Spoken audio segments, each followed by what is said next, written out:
Once upon a time, there was a young boy hungry for success, for whom winning was everything. And success was measured just by winning. One day, the boy was preparing himself for a running competition. In his small village, himself and two other young boys to compete. A large crowd had gathered to witness the sporting spectacle. A wise old man, upon hearing the little boy had traveled far to be a witness also. The race commenced, looking like a level heat at the finishing line. But sure enough, the boy dug deep and called on his determination, strength and power. He took the winning line and was first. The crowd was ecstatic and cheered and waved at the boy. The wise man remained still and calm, expressing no sentiment. The little boy, however, felt proud and important.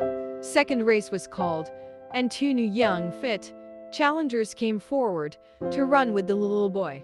The race was started, and sure enough, the little boy came through and finished first once again. The crowd was ecstatic again and cheered and waved at the little boy.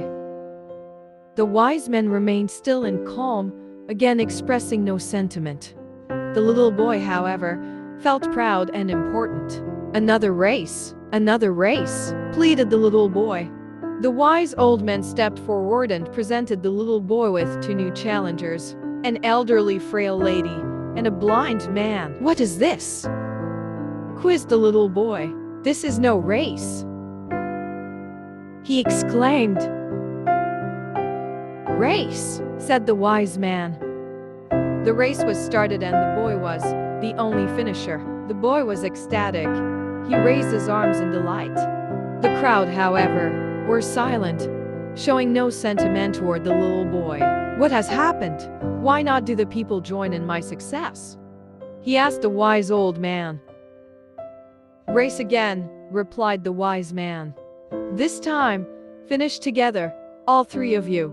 Finish together," continued the wise man. The little boy thought a little, stood in the middle of the blind man and the frail old lady, and then took the two challengers by hand.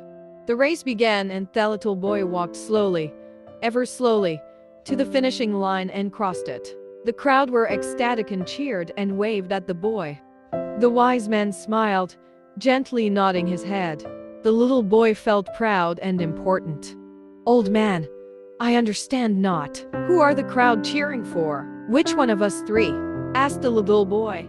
The wise old man looked into the little boy's eyes, placing his hand on the boy's shoulders, and replied softly, "Little boy, for this race, you have won much more than in any race you have ever ran before. And for this race, the crowd cheer not for any winner.